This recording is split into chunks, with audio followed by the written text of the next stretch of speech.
May 1945. The Italian spring sun burned through morning mist hanging over a narrow mountain valley. Colonel Viktor Kozlov stood among the wreckage of his command studying the twisted metal that had been 42 Soviet tanks just hours before. Smoke still rose from burned-out hulls. The smell of cordite and diesel fuel mixed with wild rosemary growing between the rocks. He bent down and picked up something from the mud. A patch, deep crimson shaped like a shield, edges frayed from being torn off a uniform during the chaos of battle. No unit designation he recognized.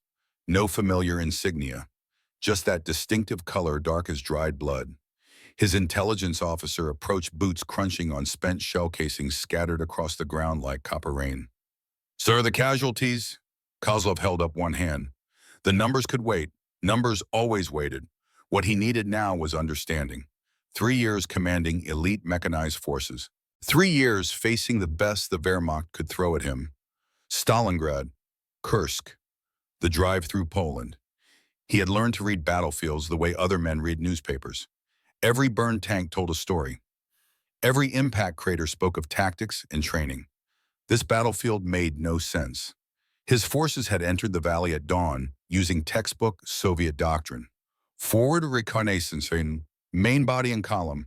Artillery support positioned on high ground. Everything by the manual. Everything according to the principles hammered into him at Frunze Military Academy. The Americans who had destroyed his division should not have been able to do what they did. Soviet intelligence had briefed him 3 weeks earlier. The American unit in this sector was designated 5th Mechanized Division, formed from National Guard volunteers. Average age 24. Minimal combat experience. Equipment consisted of standard Sherman tanks that German panzers had been destroying with regularity for 2 years. The assessment had been clear and dismissive. Not a significant threat. Kozlov turned the crimson patch over in his calloused fingers. Whoever wore this patch had just humiliated the most elite armored division in the Soviet Expeditionary Force. "Find out who they are," he said quietly. "Find out everything." 300 miles away, Lieutenant Marcus Crawford sat on the front slope of his Sherman tank, drinking coffee from a battered thermos. The morning sun felt good on his face. Birds were singing in the olive grove behind him. Somewhere down the valley, someone was playing Johnny Cash on a tank radio. The music drifted up through the clean mountain air, like a promise that normal life still existed somewhere beyond all this violence and death. He was 28 years old. Before the war, he had fixed cars in a garage on the east side of Detroit. Good work. Honest work. He understood engines the way some men understood scripture. Every sound meant something. Every vibration told a story. You just had to listen. War turned out to be similar. Different kind of engine, different kind of story, but the principles held. Mac took another sip of coffee. His mother sent beans from home every month. Real Michigan coffee roasted at the shop 2 blocks from where he grew up. Some men carried Lucky Charms or photographs. Mac carried good coffee and the memory of how things should taste when the world made sense. Motor City Mama sat behind him, 26 tons of American steel that had somehow survived 8 major engagements without getting any crew killed. The tank had dents, it had scratches. The left track squeaked in a way that drove his driver crazy, but it ran, and it killed what needed killing. And it brought his boys home every night. That was all Mac asked of any machine. His gunner, Corporal Raymond Morrison, climbed up and dropped down beside him. They called him Deadeye, though Mac never used nicknames on principle. Raymond was 23 and had been a competitive rifle shooter before the war. Farm kid from Ohio with steady hands and steadier nerves. "Lieutenant, the captain wants to see you at HQ." Mac nodded and drained the last of his coffee. The sun was higher now, burning off the mist. Down in the valley, smoke from yesterday's fight still drifted between the hills like ghosts that could not find their way home. "Tell her I'll be there in 5. Raymond hesitated. "She said now, sir." Mac looked at him. Raymond looked back. Neither man blinked. Then Mac smiled and Raymond relaxed. 5 minutes, Mac repeated. "Got to finish my coffee. War can wait that long." Captain Elena Rodriguez was not a patient woman by nature or training. 8 years as a Texas Ranger before the war had taught her that hesitation got people killed. Speed and decisiveness kept them alive. When she gave an order, she expected immediate compliance. She also understood that Lieutenant Crawford operated on his own particular frequency. Push too hard, and he stopped hearing you. Give him enough rope, and he delivered miracles. She stood outside the command tent studying terrain maps spread across a makeshift table constructed from ammunition crates. Her grandfather's compass sat on the corner, its brass case worn smooth by 3 generations of military service. Compass had gone to France in 1918. Came back. She carried it to Italy in 1900, planned to bring it home the same way. Mac arrived exactly 5 minutes later. Not 4, not 6. The man had an internal clock that ran on pure stubbornness. Captain? Lieutenant, Ghost team reported more Soviet movement last night. She pointed at the map. Sergeant James Washington ran the division's reconnaissance platoon. They called him Ghost because enemy sentries never saw him coming. Montana hunting guide before the war. Could track anything with a pulse and most things without. His reports were sparse but reliable. When Ghost said something was moving, you paid attention. Same area as before, Mac asked. No, that's what concerns me. They're probing, learning our patterns. Mac studied the map. His finger traced potential approach routes with the same careful attention he used to trace fuel lines and damaged engines back in Detroit. Find the problem. Understand the system. Fix what's broken. They're getting smarter, he said finally. Or we're getting predictable. Same thing in the end. Elena looked at him. Mac looked back. They had fought together long enough to communicate in shorthand. She saw what he was thinking. He saw her thinking the same thing. The easy victories were over. Real war was about to begin. We need to change how we move, she said. Already working on it. Good, because whatever's coming next won't be another probe. They're building up for something major. Mac nodded slowly. Then I guess we better be ready. He walked back to his tank. The coffee was cold now, but he finished it anyway. Waste not, want not. His mother's voice in his head.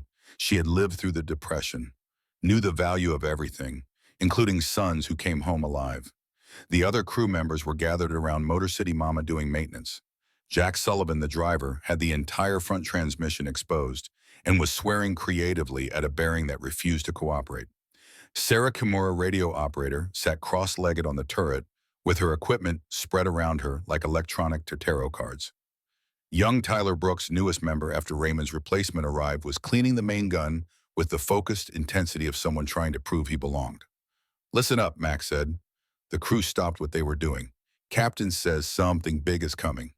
That means we do this right. Check everything twice. I want this tank ready to fight or run, whichever keeps us breathing. Sullivan looked up from the transmission grease up to his elbows. When's it coming? Soon, maybe tomorrow, maybe tonight. Always with the good news, Lieutenant. That's why they pay me the big money, Sully. The crew laughed. It was a good sound. Laughter meant morale. Morale meant they would fight when fighting started. Fear could break a crew faster than enemy fire. Mac made sure his people had something to laugh about every day, even when there was nothing funny about where they were or what they did. 3 ridges over Sergeant James Washington lay perfectly still in a tangle of underbrush, watching a Soviet forward observation post through binoculars. He had been in this position for 6 hours, would stay 6 more if that is what the mission required. Patience was not something you could teach. Either you had it, or you learned it, or you died because you lacked it.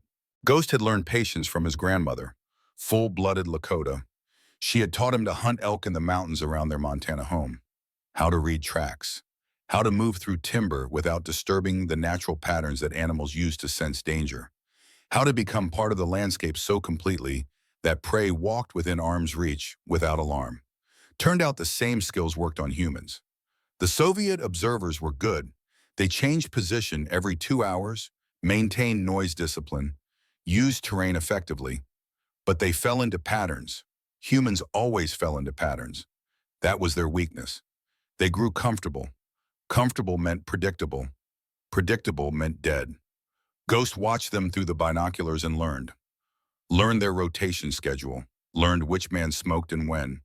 Learned who was nervous and who was bored. In his mind, he was already planning how to eliminate this position when the time came. Quick, quiet. No survivors to report what they saw.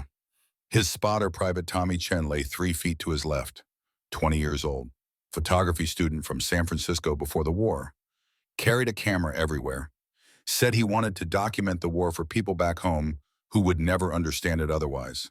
Ghost let him bring the camera on patrol as long as it never interfered with the mission. Tommy shifted slightly, easing cramped muscles. Ghost did not move, did not speak, just reached out and touched Tommy's arm once. The message was clear. Stay still, stay silent, stay alive.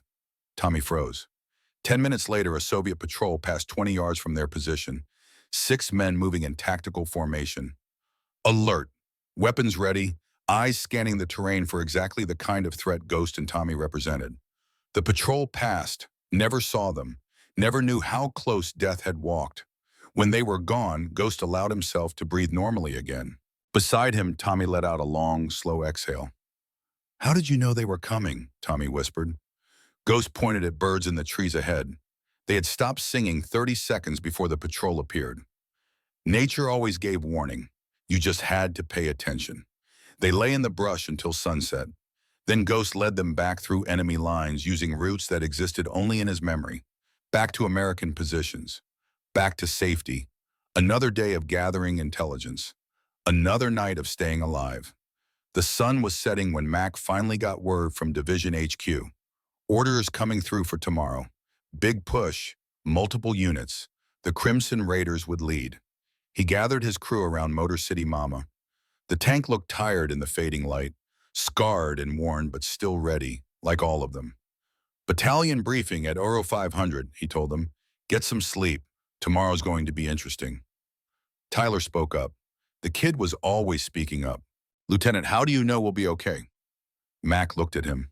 Tyler was 19, fresh-faced, still believed in good luck and bad luck, instead of skill and preparation. Still thought war was something that happened to other people. Combat would teach him different, but until then, Mac could at least give him something to hold on to. "Kid, I've kept this crew alive through 8 engagements. Lost 2 tanks, but never a man. You know why?" Tyler shook his head. "Because we're better than them. Not because we got better equipment. Not because we're braver. We're better because we think different. They fight by the book. We write our own book. They expect us to do what makes sense. We do what wins. That's the only edge we need." He looked around at all of them. Sullivan, Sarah, Raymond, Tyler. Good people. Solid people. The kind of people who built Detroit and America and everything worth defending. "Get some rest," he repeated. "Tomorrow we show them what Americans do when someone underestimates us." The crew dispersed to their bedrolls. Max stayed with the tank, ran his hand along the scarred armor, felt the dents where enemy rounds had hit without penetrating. Motor City Mama had saved their lives more times than he could count. Machine loyalty, dependable as sunrise. Above him, stars began appearing in the darkening sky. Same stars that shone over Detroit. Same stars his brother Tommy had seen the night before Normandy. Tommy who never came home. Tommy who was 19 years old and full of life until German machine guns on a French beach ended everything. Mac had made a promise to their mother. Bring Tommy home safe. Failed that promise. Could not fail the crew sleeping around him now. Could not fail the kid who was the same age Tommy had been. Could not fail the war, or the cause, or the idea that Americans fought for something bigger than orders and territory. He pulled out his brother's dog tags, kept them in his pocket. Next to his heart, reminder of what happened when you underestimated war. Reminder that every decision mattered. Reminder that hesitation killed just as effectively as bullets. Tomorrow, Soviet forces would learn the same lesson German forces had learned. The same lesson every enemy of America eventually learned. You could have better weapons, better training, better numbers. Did not matter. Americans fought with something that could not be measured on paper or calculated in war colleges. They fought with the absolute certainty that free men defending free principles would always find a way to win. Mac finished his cold coffee, lay down beside his tank, closed his eyes, dreamed of Detroit and engines that purred instead of roared, dreamed of a world where young men fixed cars instead of destroying them. Tomorrow would come soon enough. Tomorrow always did. In his command post 3 valleys away, Colonel Viktor Kozlov sat alone writing in his diary by candlelight. His officers had retired for the night. His men slept in their positions. Only Kozlov remained awake, trying to understand what had happened in that valley. He wrote slowly, choosing each word with care. The Americans are not what Moscow briefed. They move like water flowing downhill. Find every gap. Exploit every weakness.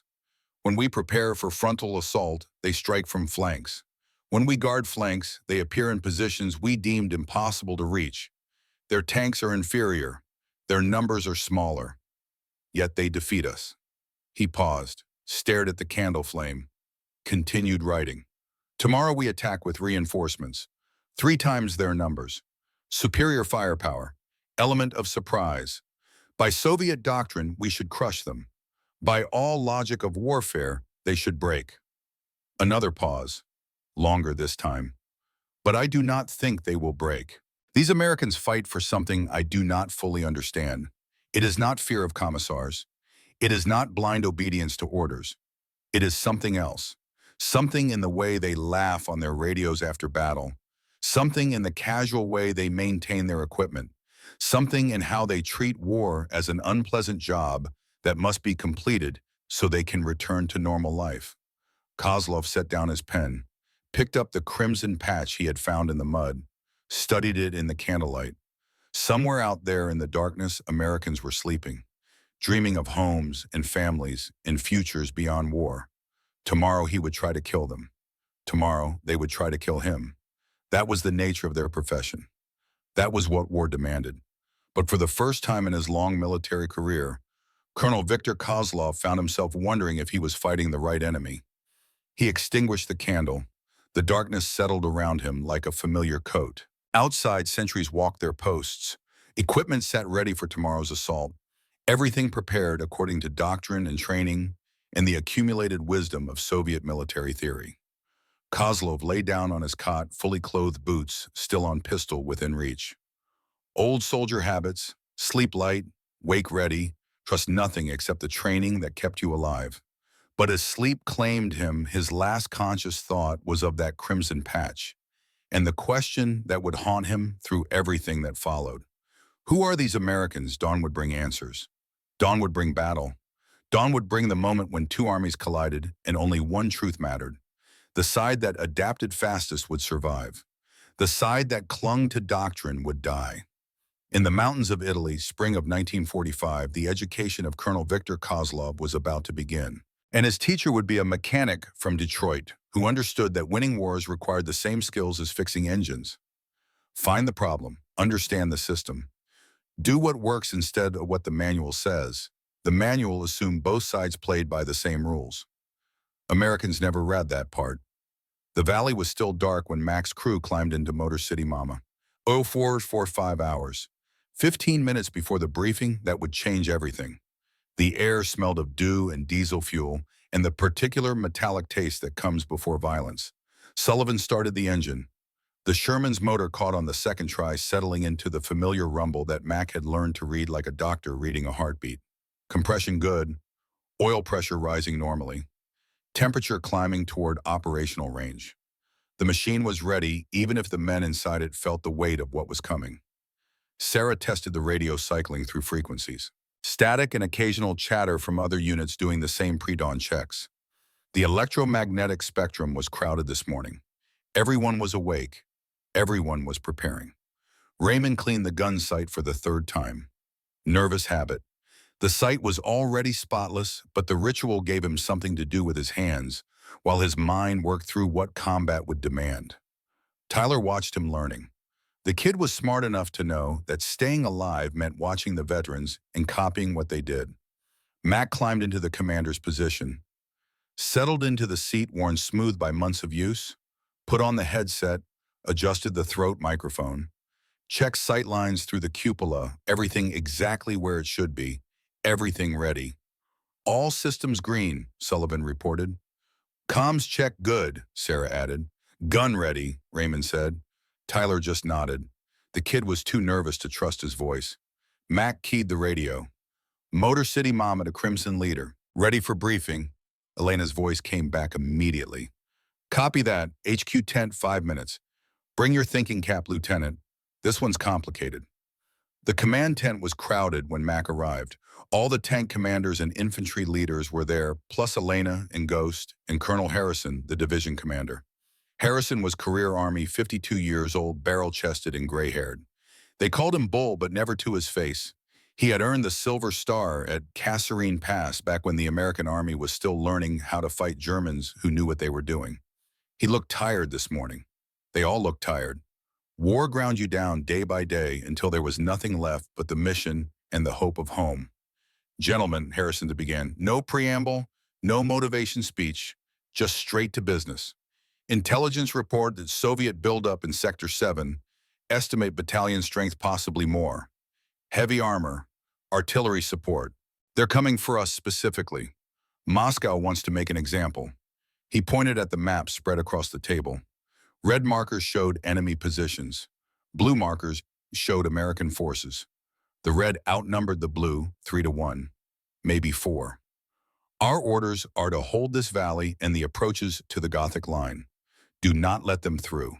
Do not let them flank us. Do not give them 1 inch of ground they can use to leverage an attack on the main positions. Silence in the tent. Everyone understood what those orders meant. Stand and die if necessary. No retreat, no fallback positions. Just Americans and Soviets in the question of who wanted it more. Ghost spoke up from the shadows where he always stood during briefings. Sir, I've been watching their patterns. They're predictable. Always hit at dawn, always come up the main valley, always use textbook Soviet combined arms tactics. Harrison nodded. And your recommendation? Let them come exactly where they expect to come. Then hit them from directions they're not watching. Elena pointed at the map. If we can get infantry up this ridge during the night, we'll have overlapping fields of fire on their entire approach route. They'll be moving through a shooting gallery and won't know it until too late. Max studied the ridge she indicated, 1,500 feet of nearly vertical rock. Loose scree, no trails. The kind of terrain that doctrine said was impassable for infantry carrying full combat loads. Can your people make that climb? Harrison asked. Elena met his eyes. By 600, sir. We'll be in position before they start moving. In armor, Mac pointed at a cluster of olive groves on the eastern slope. We put 3 tanks here in hull-down positions. They'll never see us until we open fire. The other 2 tanks can hold the road, make them think that's our main defensive line. Harrison considered it. 30 seconds of silence while he worked through the angles and timing and 100 things that could go wrong. Then he nodded once. Do it. Hit them hard enough that Moscow thinks twice about testing us again. Dismissed. The officers filed out. Mac caught up with Elena outside the tent. The sky was starting to lighten in the east. Dawn coming whether they were ready or not. That ridge, he said, it's suicide if you slip. Good thing my people don't slip. Elena, she stopped, turned to face him. In the gray pre-dawn light, she looked older than 32. War did that, added years that would never come off. Mac, I know what I'm asking them to do, but if we let the Soviets walk through here, more Americans die tomorrow and the day after and the day after that. We stop them, now we save lives later. Just make sure you're around to save them with. She smiled, not the warm smile she probably had before the war. The tight, controlled smile that soldiers learned when showing real emotion became too expensive. Same to you, Lieutenant. Don't get that tank blown up. Some of us are used to having you around. They stood there for a moment, 2 people carrying the weight of other people's lives. 2 soldiers who understood that leadership meant sending good men into bad situations and living with the consequences. Then Elena headed toward her company area, and Mac walked back to Motor City Mama. The sun was definitely rising now. Red sky in the east, red sky at morning sailors, take warning. Old saying, probably true for tankers too. The Soviet attack began exactly at 0630 hours. Ghost had called it perfectly. They came up the main valley in textbook formation. Forward scouts, main body of armor, infantry in support, artillery preparation walking ahead of the advance like thunderous footsteps. Mac watched through his periscope from the concealed position in the olive grove. The Soviet tanks were T-3s, excellent machines, better armor than Sherman's, better guns, proven in combat from Moscow to Berlin. 87 of them rolling up the valley in 3 columns, engines, roaring tracks, churning up dust that caught the early morning light. Beautiful in a terrible way, like watching a storm approach across open water. "Steady," Max said quietly into the headset. "Let them get close. Let them commit." Sullivan sat motionless at the driver's controls. Sarah had her hand on the radio transmit button, ready to call fire missions. Raymond's eye was pressed against the gun sight, tracking targets, calculating ranges, waiting for the order. Tyler was breathing too fast. Mac could hear it through the intercom. The kid was scared. Good. Fear kept you alert. It was the ones who weren't scared that got killed. "Tyler," Mac said softly. "Sir. Remember what I told you. They're better equipped. We're better trained. When it starts, just do your job. Load fast, load, smooth, keep the gun fed. Everything else will work itself out." "Yes, sir." The Soviet column reached the designated kill zone. The lead tanks were 600 yards away. "Close enough." Mac keyed his radio. "Crimson 6 to all units. Fire when ready." The valley exploded into violence. Elena's infantry opened up first from the ridge above. Machine guns and rifles pouring fire down onto the Soviet infantry caught in the open. Men fell, others scattered seeking cover that didn't exist. The carefully organized formation dissolved into chaos in seconds. Then Mac's tanks opened fire. 3 Shermans firing from hull-down positions into the flanks of Soviet armor that had been expecting threats from ahead, not from the side. The 75mm guns barked. Shells crossed the distance faster than thought. Steel penetrated steel. Explosions flowered orange and black against the morning sky. The first Soviet tank died before its crew understood what was happening. The second died while trying to turn toward the threat.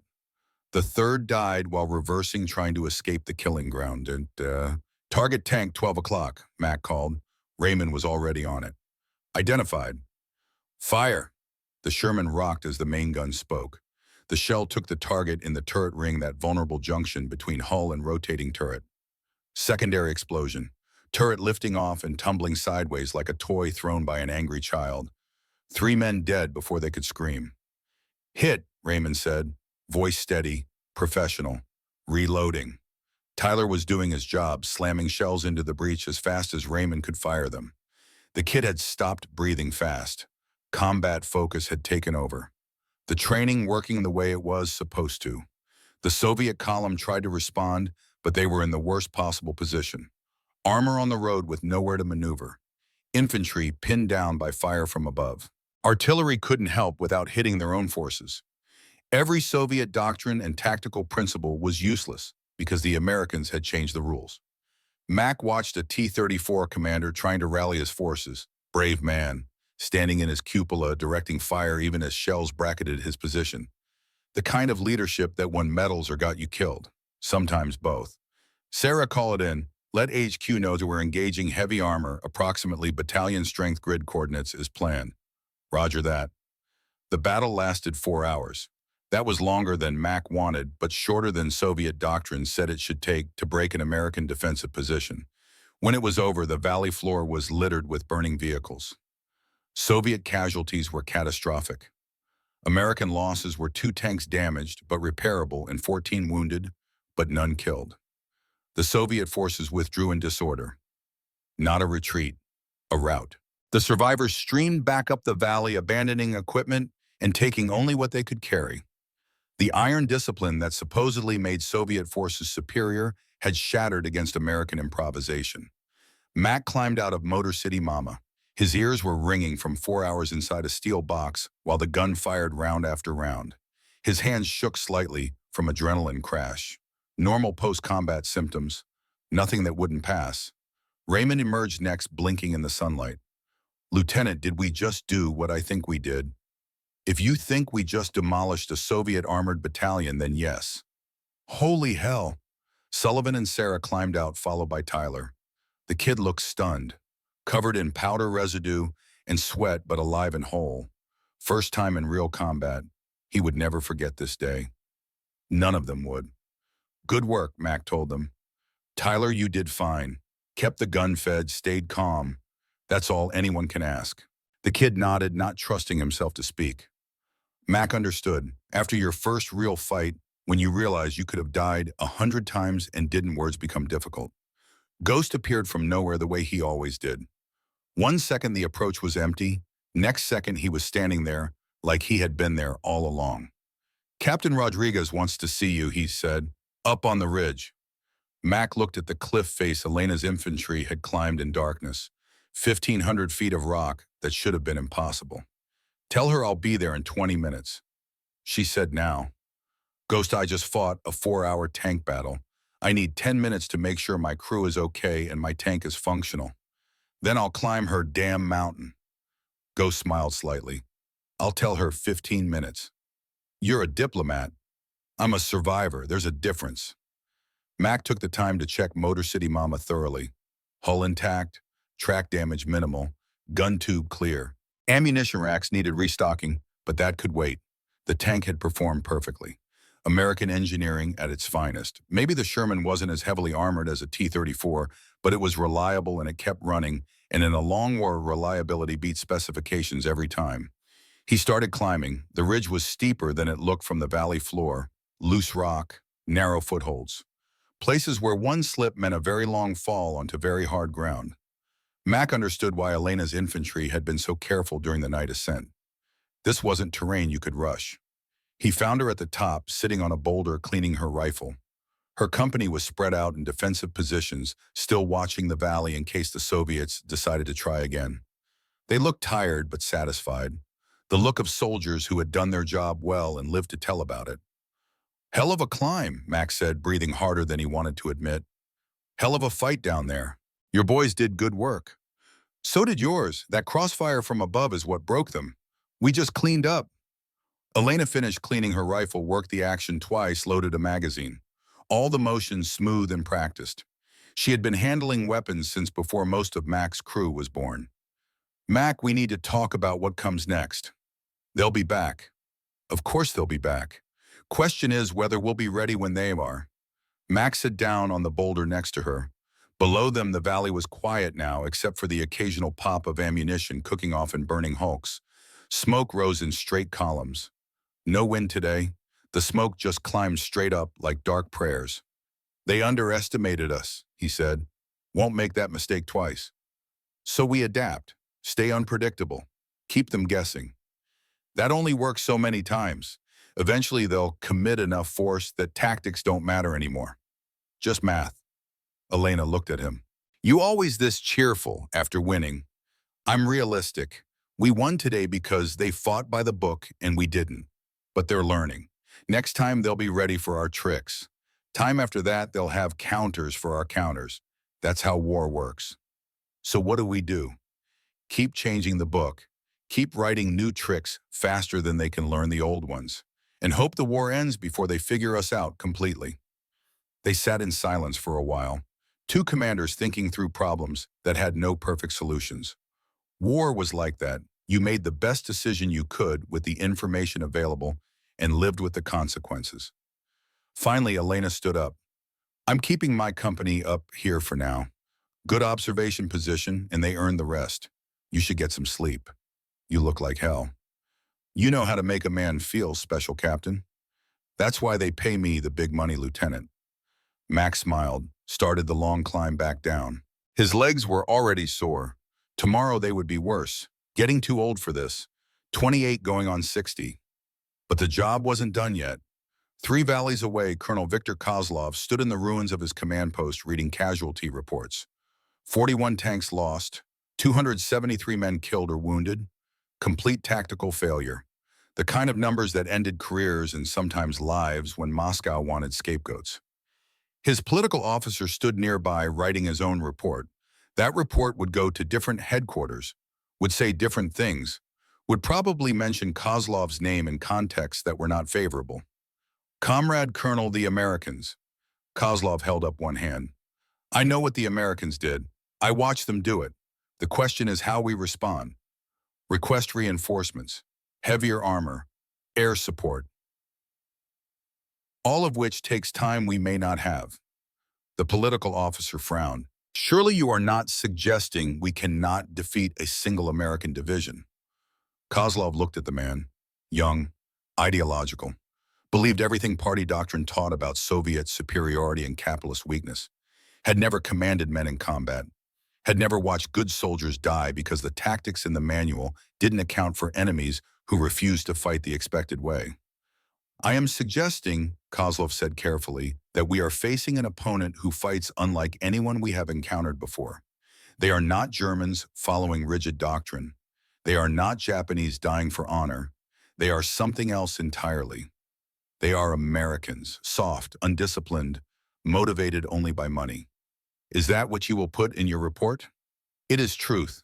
Kozlov picked up the crimson patch he had kept since the first engagement, studied it in the afternoon light streaming through the damaged tent. Then explain to me how soft, undisciplined soldiers motivated only by money just destroyed my best units. Explain how they climbed cliffs in darkness to establish perfect firing positions. Explain how their tank commanders showed tactical awareness that would impress Zhukov himself. The political officer had no answer. I thought not, Kozlov continued. Perhaps instead of writing reports about American weakness, you should focus on understanding American strength, because underestimating them is what cost us 273 lives today. He dismissed the man with a gesture, stood alone in the tent looking at maps that suddenly seemed inadequate. Every tactical principle he had learned, every doctrine he had mastered, all of it based on assumptions that the Americans were systematically disproving. They did not fight for party or ideology. They fought for something simpler and somehow more powerful. They fought to finish an unpleasant job so they could go home. That motivation made them dangerous in ways Moscow's theorists had never anticipated. Kozlov picked up his pen, began writing in his diary, the diary that would one day fall into American hands and reveal more than he intended. The Americans laugh after battle. This is not bravado. This is genuine good spirits, as if war is merely an interruption of normal life rather than the defining experience of existence. Their tank crews play music on radios. Their infantry writes letters home during lulls in fighting. They maintain their equipment with casual competence that speaks of familiarity with machinery in civilian life. He paused, thinking about what he had observed through binoculars during the battle. They are not warriors in the sense we understand. They are citizens temporarily in uniform. This should make them weaker. Instead, it makes them adaptable. They apply civilian problem solving to military challenges. They improvise. They ignore doctrine when doctrine fails to match reality. Another pause. I do not know how to fight such an enemy. Every time I believe I understand their methods, they change. Every time I prepare for their expected response, they respond differently. It is like fighting water. You dam one channel and it flows through another. He set down the pen, stared at the maps. Tomorrow he would request reinforcements, would prepare for another engagement, would try new tactics based on what he had learned. But deep in his mind, a question was forming that he could not quite articulate yet. A question that would grow larger as the battles continued. A question that would eventually change everything. What if we are not fighting the right enemy? He pushed the thought away. Treason began with such questions. Survival required not asking them. But the question remained patient and persistent as the Americans themselves. The sun set over the Italian mountains, painting the smoke-stained sky in shades of red and gold. American soldiers ate cold rations and wrote letters home. Soviet soldiers counted casualties and prepared for tomorrow. Between them, the valley floor was scattered with proof that doctrine and reality were not always the same thing. Max sat beside Motor City Mama, drinking coffee and reading a letter from his mother.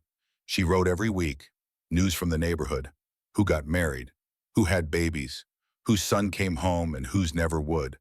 The ordinary flow of life continuing while half the world burned. I think of you every day, she wrote. Come home safe. That's all I ask. Come home. He folded the letter carefully, put it in his pocket next to his brother's dog tags. Promises to keep. People counting on him. The weight never got lighter, but you learned to carry it. Sullivan approached with a canteen cup full of something hot. Found some actual soup. Well, it's warm and liquid. Close enough. Mac accepted the cup, tasted it, couldn't identify what it was supposed to be, but it was warm and that counted for something. Good fight today, Sullivan said. Any fight you walk away from. That what they taught you in mechanics school? That's what life taught me, Sully. Everything else is just details. They sat in comfortable silence, two men who had survived another day and knew how precious that was. Around them, the Crimson Raiders settled into night routine. Guards posted, equipment maintained, men sleeping when and where they could.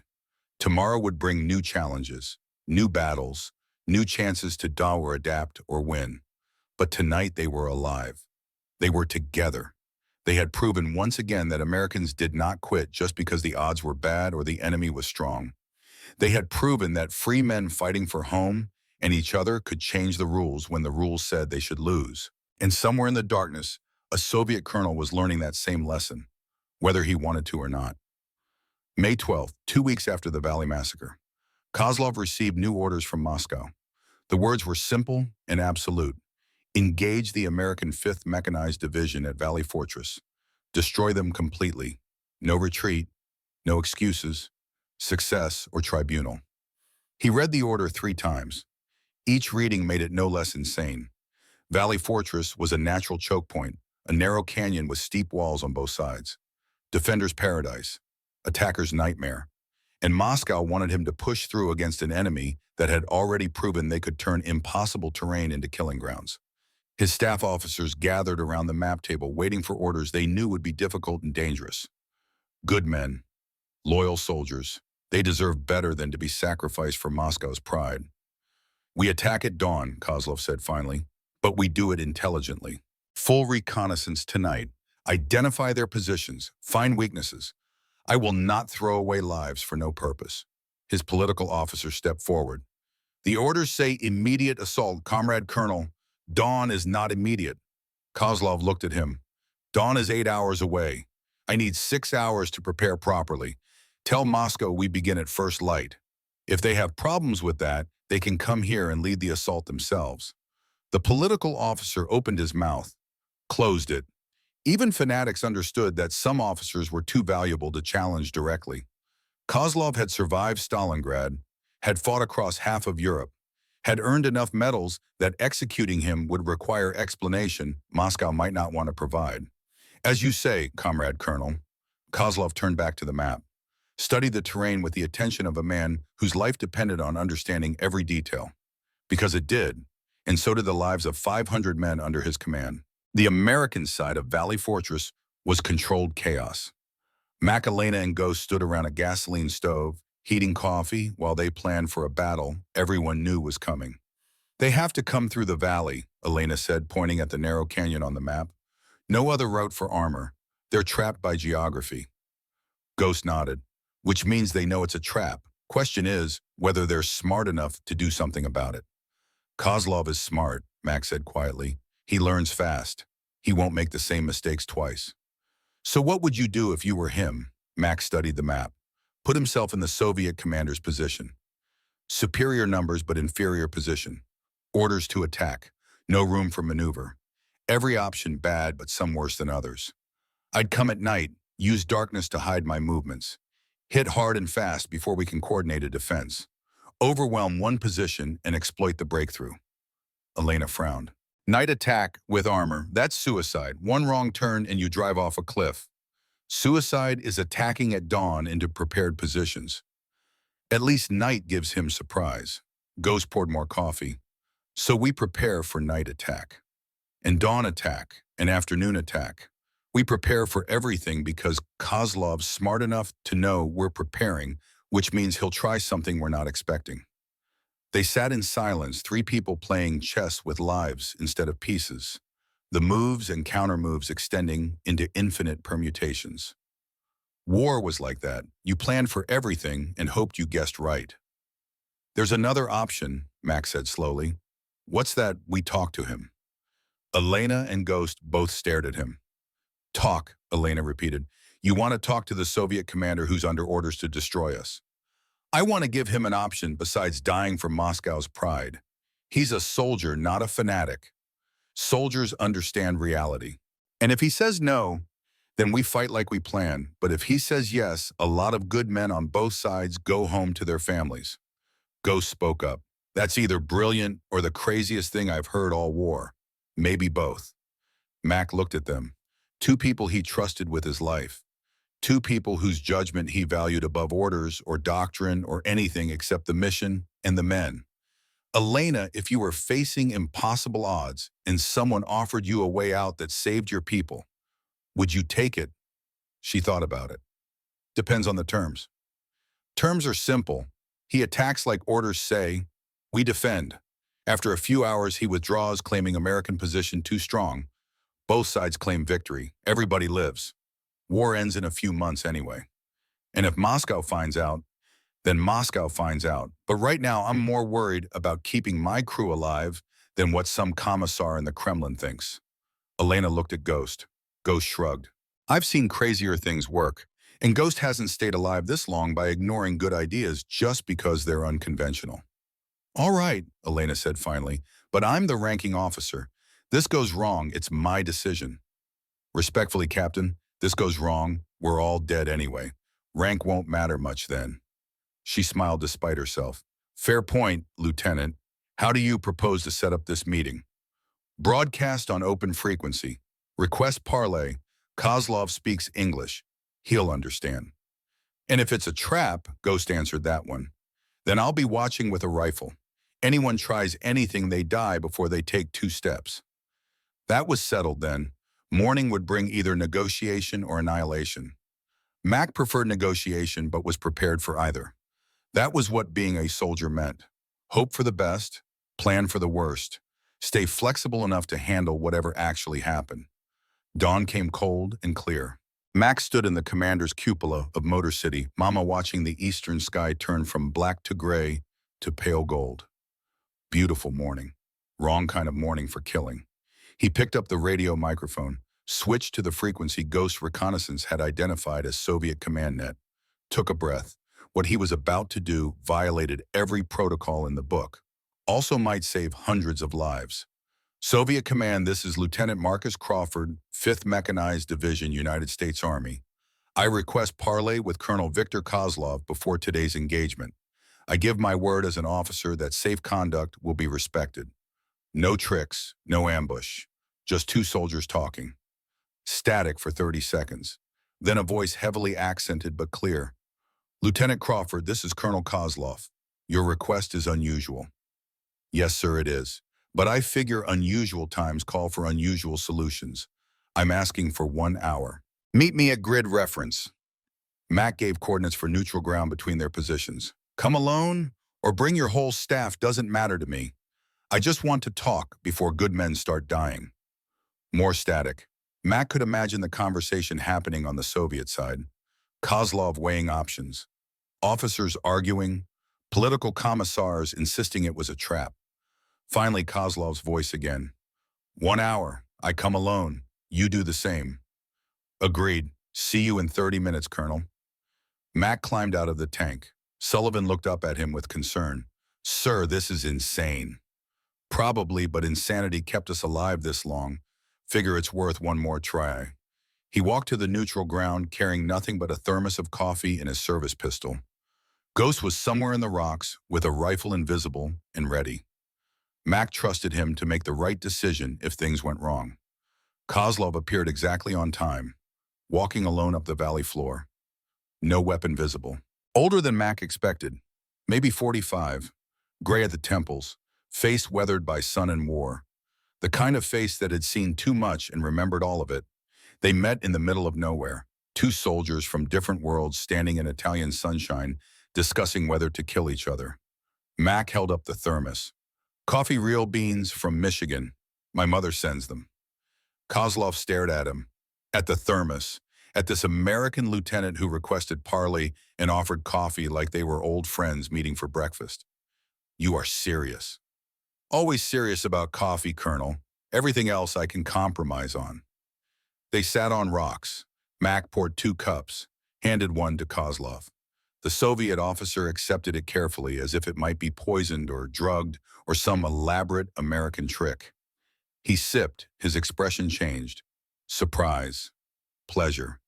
The simple human response to something that tasted good after months of subsistence rations and ersatz tea. This is excellent. Like I said, my mother knows coffee. Colonel, I'm going to be direct because we don't have time for diplomacy.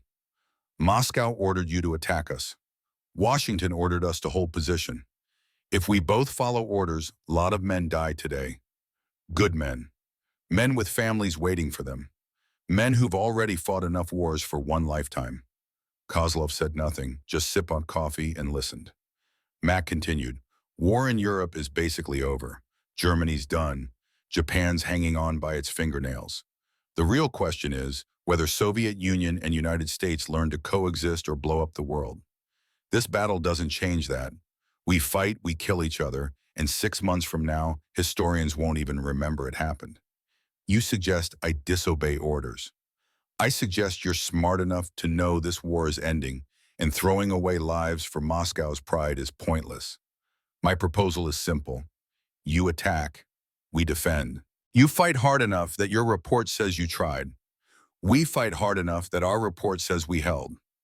After 2 hours, you withdraw. Both sides claim victory. Everybody lives.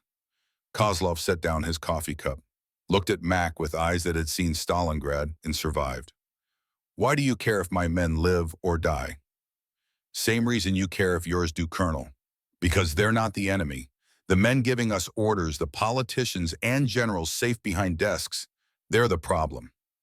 You and me were just trying to keep our people alive long enough to go home. Silence. A hawk circled overhead hunting. Somewhere in the rocks, Ghost watched through a rifle scope, finger on the trigger, waiting. You are not what I expected, Kozlov said finally. That makes two of us. Intelligence said Soviets were rigid and inflexible. You seem pretty flexible to me. Intelligence often sees what it wishes to see rather than what exists. Ain't that the truth? More silence. Both men thinking, both men calculating, both men weighing duty against conscience. Kozlov stood up, extended his hand. Max stood, shook it. 2 hours, Kozlov said. We attack at 0800. We withdraw at 1000. I will ensure my men fire ammunition but hit nothing critical. You do the same. Agreed, and Colonel, thank you for choosing sense over orders. Thank you for the coffee, Lieutenant. It reminded me that civilized behavior is still possible, even in war. They parted, walked back to their respective lines. Mac felt lighter than he had in weeks. Maybe they could end this war without adding to the mountain of dead. Maybe common sense could win one battle, even if it lost the overall war. The staged battle began exactly at 0800. Soviet tanks advanced. American guns fired. Shells crossed the valley. Explosions flowered on hillsides. For 2 hours, both sides performed the theater of war with enough violence to look legitimate, but not enough to actually kill anyone paying attention. It was the strangest engagement Mac ever fought. Firing at targets but missing deliberately. Watching Soviet shells land 50 yards away when they should have hit directly. The careful choreography of combat without consequence. At 1,000 hours, Kozlov ordered withdrawal. His forces pulled back in good order. Not routing, not panicking, just tactically withdrawing in the face of strong resistance. By the book. By Soviet doctrine. American after-action report. Enemy assault repelled. Position held. Minimal casualties. Soviet after-action report. American defense is too strong. Tactical withdrawal to preserve force. Recommend alternative approach. Both reports technically accurate. Both commanders lying through careful omission. Mac's crew knew something was different. Tyler spoke up. Sir, why didn't they press harder? Maybe they're learning what we already know. What's that? That killing is easy. Choosing not to is harder. The war in Europe ended 3 weeks later. May 8th, Victory in Europe Day. Church bells ringing across the continent. People dancing in streets. Soldiers putting down weapons and wondering what came next. The Crimson Raiders receive orders to stand down. Return to ports. Prepare for redeployment or discharge. The Italian campaign was over. Their part in the war was finished. Max stood beside Motor City Mama and ran his hand along scarred armor. This machine had carried them through 12 major engagements, 53 days of combat, hundreds of miles across Italian mountains. Never failed them. Never quit. What happens to her now? Tyler asked. Gets shipped to a depot somewhere. Mothballed or scrapped or sold for parts. That's what happens to tanks when wars end. Doesn't seem right. She earned better. On lots of things about war don't seem right, kid. That's why we fight them.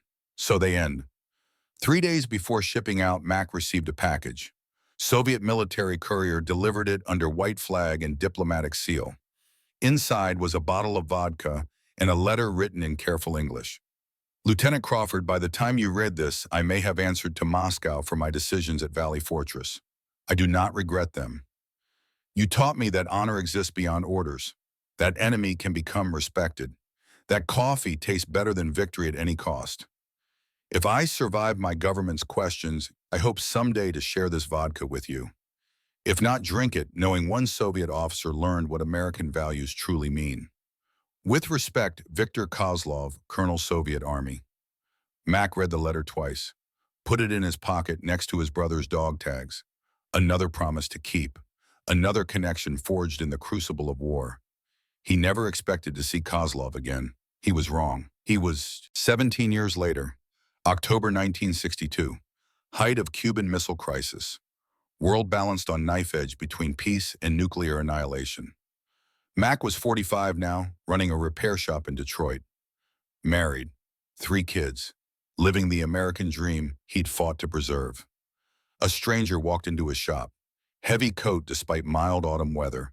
Thick accent cutting through the sound of air wrenches and welding torches. I am looking for man who makes excellent coffee. Mac looked up from the engine he was rebuilding. Recognition took 3 seconds. The face was older, grayer, more lined, but the eyes were the same. Colonel Kozlov. Not Colonel anymore, just Victor. May we speak privately? They sat in Mac's office door, closed curtains drawn. Victor explained that he had survived tribunal, been demoted but not executed, now taught military history at Soviet Academy. Came to America secretly during missile crisis because he believed person-to-person contact could prevent war when governments failed. I have been speaking with Soviet leadership, Victor said, telling them Americans are not the enemy propaganda claims, that you value life, that you can be reasoned with. Some listen, perhaps enough. Mac poured coffee, same thermos, same ritual. 17 years and thousands of miles, but some things remained constant. You risked everything to come here. Because of you, I believe there is alternative to war, because you offered coffee instead of continuing fight. That moment changed my understanding of what is possible between enemies. They talked for 3 hours. About war, about peace, about their families and the weight of sending young men to die. 2 veterans who understood that politicians made wars, but soldiers paid the price. When Victor left, Mac gave him the thermos. Keep it. Sounds like you need it more for meetings with Soviet leadership. Maybe American coffee will make them more reasonable. Victor smiled. Perhaps. Thank you, my friend. We're friends now. We were always friends, just took war to realize it. The Cuban Missile Crisis ended 6 days later. Soviet ships turned back.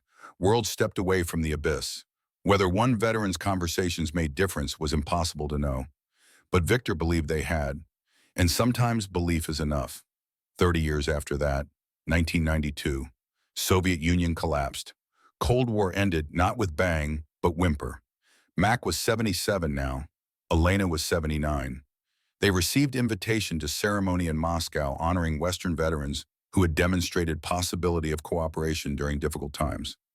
Guest of honor was General Viktor Kozlov, retired age 82. The ceremony was formal, speeches about peace and reconciliation. Then Victor spoke off script, his English better now after decades of teaching. I want to tell you about American lieutenant who taught me that real strength is choosing not to kill when you can, who offered coffee to enemy, who treated soldiers like humans, not chess pieces. For 50 years, I taught Soviet officers to study American military tactics, but real lesson was learn American values. They fight for something beyond glory or ideology. They fight so war ends and life continues. That is what makes them truly formidable. After ceremony, Mac and Victor walked Moscow streets. Old men now, but still warriors in their hearts. They stopped at memorial for Soviet war dead. Victor placed flowers. Mac stood silent beside him. Your men, Mac asked. Some, the ones I could not save. I got a wall like this in Detroit, my brother's on it, and a lot of other boys who should have lived. They stood together, 2 old soldiers, former enemies. sharing grief that transcends nationality and politics and all the reasons men create to kill each other. Thank you, Victor said quietly. For what? For teaching me that enemies are made by circumstance. Friendships are made by choice. We chose friendship when world demanded enmity. Mac put his hand on Victor's shoulder. We chose to live when dying was easier, that's all. Just two stubborn bastards who refused to follow stupid orders. They laughed. The sound echoed off stone walls built to commemorate sacrifice.